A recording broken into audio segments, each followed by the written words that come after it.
Comienza nuestro espacio de conversación de cada mañana. Esto es Voces del Poder, aquí en CNN Chile Radio. Junto a nuestros invitados para hoy nos acompaña Emilia García, directora de estudios de Idea País. ¿Cómo estás, Emilia? Bienvenida. Hola, Sebastián. Gracias por estar con nosotros. Y nos acompaña Daniel Grimaldi, director ejecutivo de Chile 21. ¿Cómo estás, Daniel? Muy bien, gusto saludarle. Bienvenido también, gracias por acompañarnos. Bueno, en el resumen de noticias veíamos las actividades del presidente José Antonio Kast, que está en el norte. Ayer estuvo en Arica, hoy en Antofagasta, con el objetivo de ir monitoreando en gran medida, es el centro de la gira por el norte, la implementación del plan escudo fronterizo, ¿no? Ayer lo veíamos también en actividades en terreno, monitoreando el inicio de la construcción de las zanjas en la frontera norte de nuestro país. Y se ha dado un plazo también de 90 días para ver la evaluación de esas mismas medidas. Es la primera señal más contundente, Emilia, y me gustaría partir la conversación por ahí, que da el presidente Kast en esta materia. ¿Cómo ves primero esas señales, el despliegue que se está haciendo?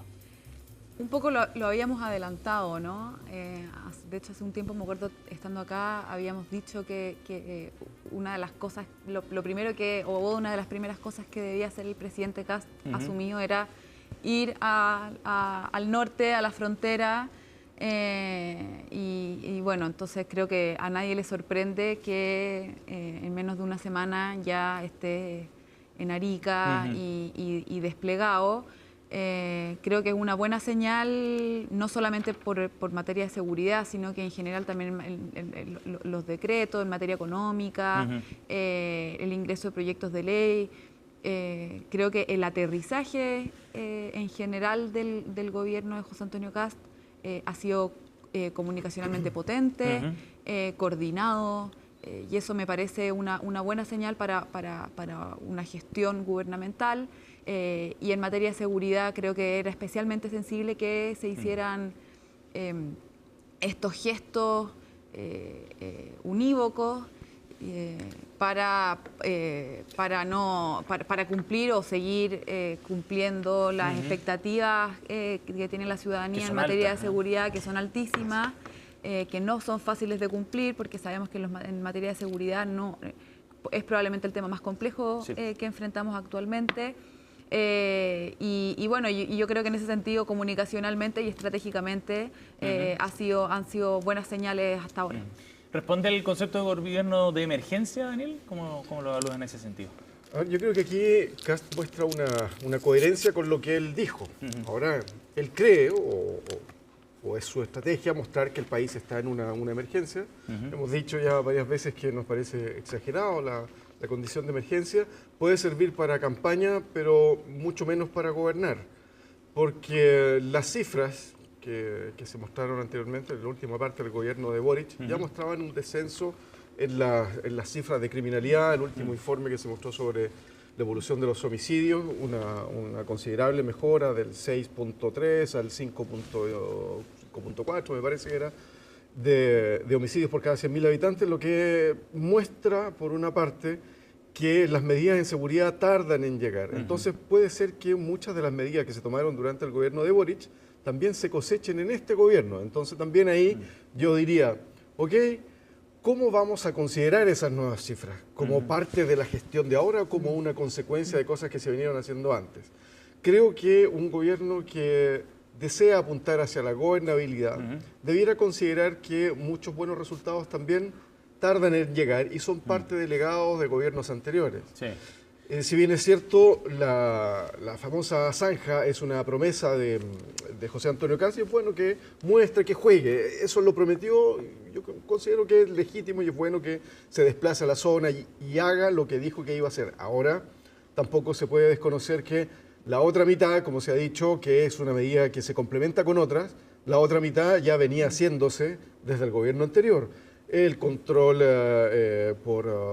control biométrico, la compra de drones para vigilar la zona, y eso marca también que hacia la última parte del gobierno de Boric las cifras de inmigración irregular bajaron por los pasos fronterizos. No se contuvo completamente, pero en relación a los gobiernos anteriores iban bajando. Entonces eso demuestra claramente que las políticas de seguridad tardan en dar cuenta porque son reformas institucionales que necesitan una robustez. Ahora, en buena hora que haya continuidad también. Por supuesto, sí, por supuesto. Entonces, yo espero que el gobierno considere esta dinámica y no crea que aquí todo es partir de cero, sino que es algo que hay que ir encadenando. Sí. Emilia. Yo considero, o sea, es interesante lo que dice Daniel, porque ya no me acuerdo a quién escuchaba en los últimos días, pero me acuerdo que era como un experto en seguridad que decía que la agenda en seguridad que hizo el presidente Piñera, después Gabriel Boric y que ahora está continuando José Antonio Kast, como está todo bien, o sea, no se podría estar haciendo nada mejor. Y como dice Daniel, no es partir de cero, sino que esto es una política más de Estado. Pero ahí interesante, porque a propósito de las declaraciones que hizo el ex ministro del Interior, Álvaro Elizalde, que reconoció o mencionó que estas iniciativas, muchas de ellas venían del gobierno anterior, y un poco se quejó o mostró molestia porque los medios, al parecer, o la prensa había sido poco justos entonces con las iniciativas, claro, en las iniciativas de seguridad. Y yo creo que aquí es el punto neurálgico en materia de seguridad, porque lo que sabemos es que lo más importante para lamento de los técnicos es más bien cosas subjetivas de la seguridad, y es, por ejemplo, la percepción que se tiene de riesgo, de inseguridad. Y ahí yo creo que lo que el gobierno saliente todavía no logra comprender es que, independiente de las medidas que uno tome en seguridad, que pueden ser, insisto, muy buenas y muy robustas, cuando hay un discurso que no es coherente o que no fue coherente con esa agenda robusta, como fue el gobierno anterior, que partió con un rol o un papel en materia de seguridad muy distinto al que adoptó un año después, eso genera poca credibilidad. Y cuando sabemos que entonces la seguridad pasa sobre todo por los índices de percepción, o sea, por la percepción que tiene la ciudadanía respecto a su seguridad, entonces es poco creíble, aunque sepamos que puede ser cierto, que se apoye, por ejemplo, a Carabineros en toda circunstancia, pero que se haya tenido otro discurso en el pasado, o la misma refundación de Carabineros. Ahora, de todas maneras, para este gobierno va a ser un buen desafío también superar ciertos escollos que son objetivos, ¿no? Y que no depende solo de la voluntad. Lo conversábamos recién con el futuro director de Migraciones, con Frank Sauerbaum. Hay 37.000 decretos de expulsión que están firmados, hay 85.000 que están en trámite. Pero no es tan fácil concretar esas expulsiones porque hay dos obstáculos. El primero, que Venezuela no recibe a estas personas expulsadas. Hay un problema de relaciones diplomáticas. Y el segundo, de costos. Decía también que no hay plata carísimo en el presupuesto 2026 para expulsar a todas estas personas. Entonces, Daniel, ¿cómo ves tú ese compromiso que había asumido José Antonio Kast de materializar expulsiones, de echar a los que estaban irregulares?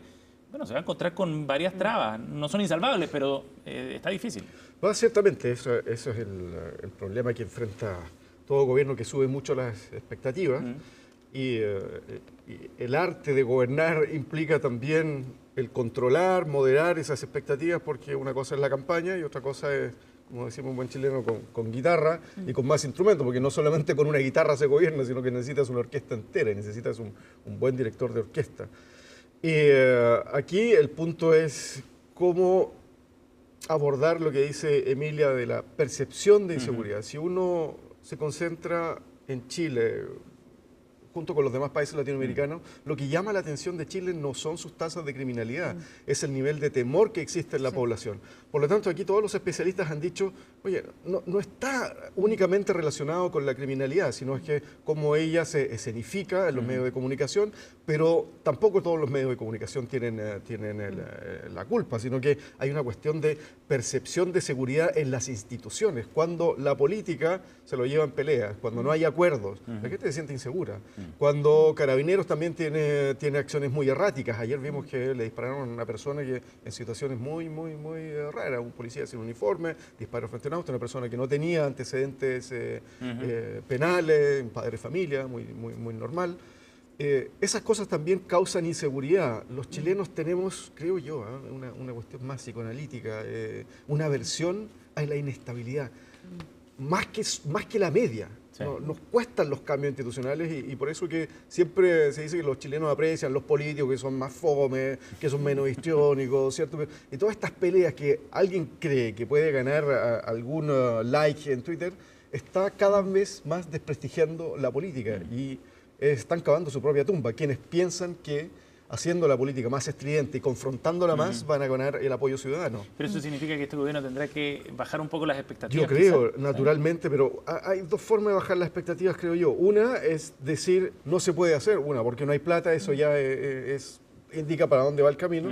Y lo otro es decir, hay condiciones muy difíciles, o qué sé yo, el gobierno anterior nos dejó un legado que es un lastre.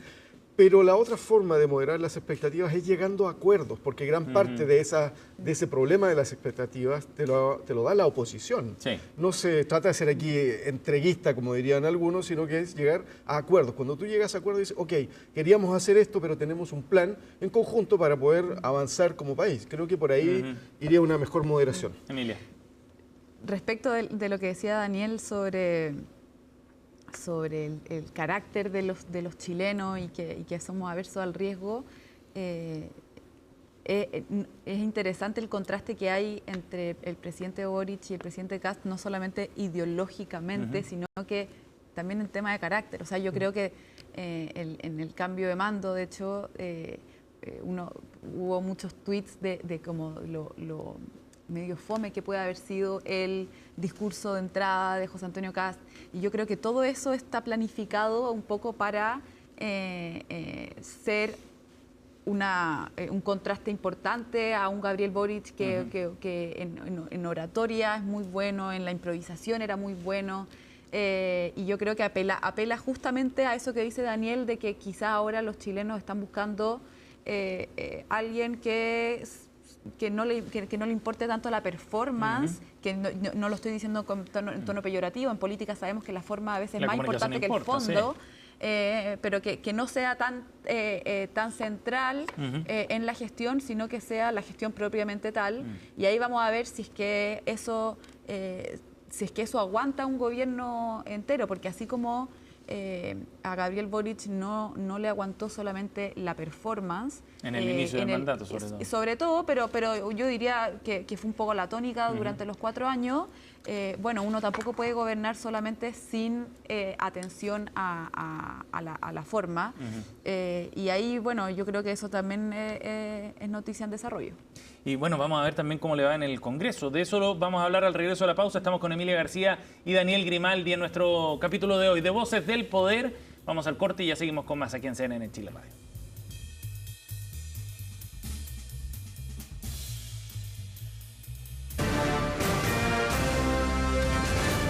Estamos de regreso en CNN Chile Radio. AM.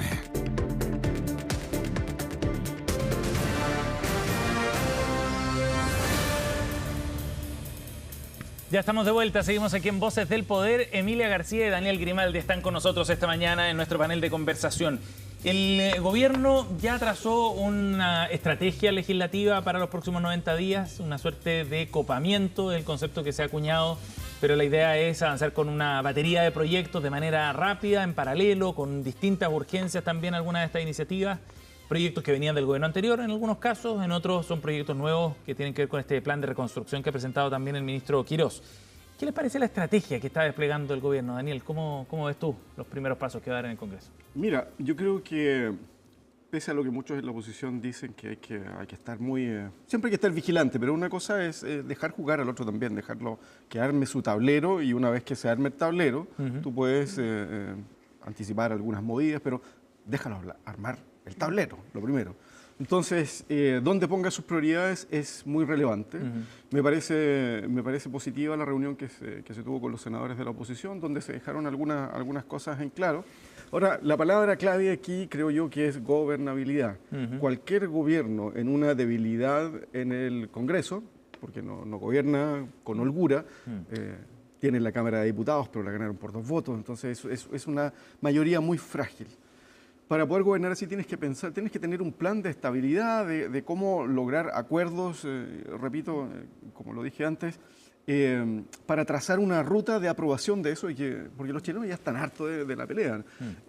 Y Kast yo creo que debió haber aprendido del proceso constituyente fallido que él también encarnó, también de los errores del gobierno anterior. No sé qué le habrá escrito Boric en la famosa carta, pero ojalá que le diga, oye, ojo con esto, yo no lo volvería a hacer, ojalá tú no lo hagas de nuevo. sería positivo que fuese una cosa así y que ambos presidentes comprendieran que Chile sí necesita un cambio, pero necesita también una continuidad. Y que tiene que ver con eso, con darle certeza a los chilenos, que aquí puede cambiar un gobierno, pero hay una continuidad de la República. Pero acá el énfasis parece estar en el cambio precisamente, por todos van a va querer con la pata en el acelerador el gobierno. Siempre el cambio, pero hay que mantener un zócalo de estabilidad. Yo creo que de hecho ese es como frenesí legislativo al que está apuntando el gobierno. Tiene un poco que ver con lo que decía en el primer bloque, como esta estrategia que tenía que tener el gobierno de un aterrizaje no improvisado, con una estrategia clara, y me alegro que sea así, pero también yo creo que es estratégico porque creo que se abre una ventana de oportunidad para el gobierno frente a una oposición dividida. Ya. No es nada nuevo lo que estoy diciendo. En realidad la oposición, la izquierda, el oficialismo hasta hace una semana también había estado dividido. Claro, gobernaban juntos, pero toda la semana o al menos todos los meses habían dimes y diretes y tensiones al interior. Y yo creo que actualmente la oposición, como pasa con todas las oposiciones entrantes, están en un proceso de reajuste, de rearme, ver cuáles también van a ser sus agendas, cuáles van a ser sus líneas rojas frente al gobierno, así como muy bien decía Daniel, que en el fondo la oposición tiene que esperar que el gobierno arme el tablero, esas son las fichas blancas en este minuto, hablando en jerga de ajedrez. También la oposición debe estar en un proceso, me imagino yo, de ordenamiento de cuáles van a ser nuestras líneas rojas, cuáles son las agendas que queremos impulsar, en qué cosas estamos dispuestos a dialogar, en qué cosas no. Y en ese proceso de ordenamiento, esa es una ventana de oportunidad para el gobierno entrante, para llegar con una agenda unificada. Claro, y esto está cruzado además con las negociaciones en el Congreso para la integración de las comisiones. Claro. Y ayer el diputado Jorge Alessandri decía, presidente de la Cámara, decía que ahí esperaban también generar una amplitud mayor de esos 78 votos que habían tenido en la primera votación, lo que le permitiría quizás avanzar con algunos proyectos, Daniel, eventualmente, buscando votos, por ejemplo, en el Partido de la Gente, algunos de la Democracia Cristiana. Después de la votación del Partido de la Gente la semana pasada... Es muy incierto, de hecho, o sea, aquí va a tener que tener una muñeca de oro o de titanio, no sé, algo bien sólido, porque es una mayoría frágil la que tienen y cada vez los partidos políticos están mostrando menos capacidad para mantener unidas sus bancadas. Sí, el Congreso, yo creo que el que tenemos ahora está mucho más atomizado que el anterior. Hay menos partidos políticos, es cierto, pero hay muchas más empresas individuales de diputados que pueden estar dentro de un partido político, pero en realidad siempre van a velar mucho más por sus intereses.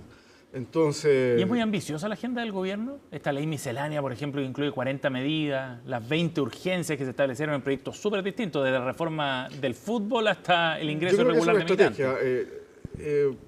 Sí, es ambiciosa. Ahora, los gobiernos tienen que tener momentos de ambición. Y creo que el mejor momento para plantear la ambición es al comienzo, obviamente. En la luna de miel. Porque viene, no sé si será luna de miel, pero al menos dejémoslo que juegue. Hay crédito.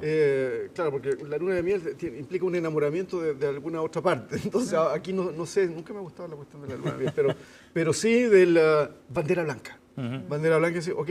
Juega primero, pon tu equipo, porque los chilenos te dieron el 58% de los votos. No es poco. Por lo tanto, en la democracia también hay que respetar eso.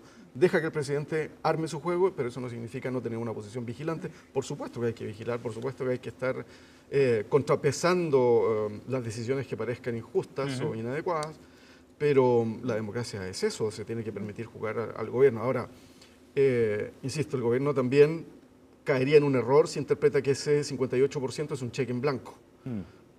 Las elecciones, las últimas, han mostrado en Chile que los electores te quitan el respaldo muy rápidamente cuando las expectativas no se cumplen. Entonces, ojo, tenemos una ciudadanía cada vez más desconfiada y ya no se puede gobernar como antes. Emilia. Sí, yo creo que frente a lo que dice Daniel, la oposición también está dividida en cómo quiere ser oposición.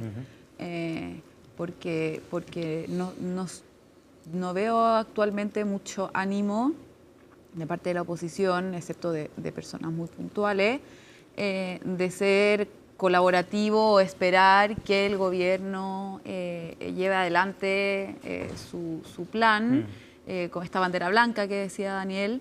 Estoy pensando el diputado Manucheri la semana pasada alegando porque la primera dama se puso o no se puso guantes, se puso o no se puso gorro.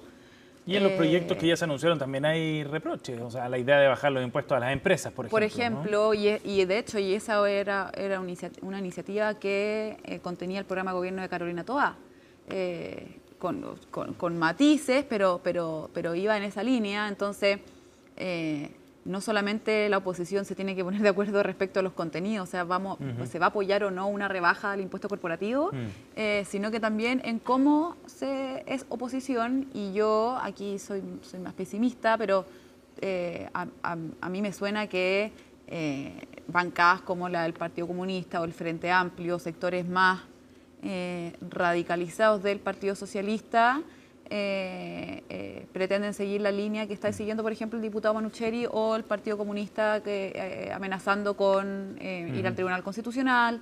Y eso a mí no me suena como a dejar que el gobierno en sus primeras semanas, al menos de administración, pueda desplegar su agenda. ¿Tú ves que hay ahí dos almas en la oposición, Daniel?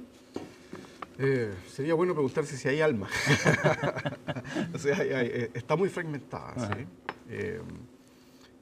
Creo que vienen 2 años de conversaciones segmentadas. Es difícil ver una oposición unida frente a esto. Creo que hay un mínimo de unión que es la responsabilidad de haber hecho un gobierno juntos. O sea, la paternidad del gobierno anterior, nos guste o no, es de un conglomerado y tienen que responder por eso. Ahora, la proyección hacia el futuro que pase con esta coalición depende de conversaciones separadas. El Partido Comunista necesita tener una discusión sobre qué significó Janet Jara para la historia de ese partido. El Frente Amplio, discutir por qué el presidente Boric de hoy es tan distinto al del comienzo y comprender qué pasó con su proyecto político, y el socialismo democrático y la DC, comprender si es que esa unión que fue la concertación, más otros, tienen un destino por delante, en qué condiciones, luego de esas conversaciones separadas, se podría discutir si es que hay un proyecto que pudiera conducir a esta oposición a algo. Ahora, creo que hay un piso mínimo, que es la responsabilidad de haber gobernado juntos. Ahora, entre medio están las pymes individuales que obviamente siempre van a buscar cámara,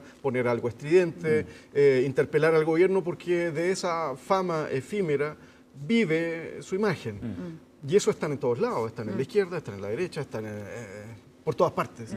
Entonces los gobiernos tienen que saber que esas son cosas del paisaje.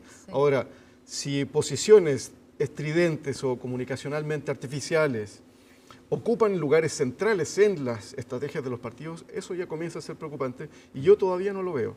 No lo descarto, pero no lo veo. A mí, lo último, Emilia, antes de irnos. A mí a propósito de esta responsabilidad de haber gobernado juntos, a mí lo que me ha sorprendido, porque tenemos todos los ojos puestos en el gobierno entrante y está bien, es natural, pero a mí me ha llamado mucho la atención la improvisación del gobierno saliente, sobre todo en el legado que dejan o no dejan. Y a propósito de la crisis fiscal, el déficit fiscal que tenemos, hay acusaciones muy graves a la administración del ministro Grau y del ministro Marcel. Que salió a responder en parte de las críticas. Pero salió a responder en un tuit, y después el exministro Elizalde también salió y atacó a la prensa. Entonces, una de las cosas importantes que tiene que hacer un gobierno no solamente es administrar por 4 años, sino que es también gestionar la salida y quiénes van a ser las personas que van a responder en caso de alguna acusación. Y lo que sabía el gobierno saliente es que iban a haber acusaciones de parte del gobierno entrante.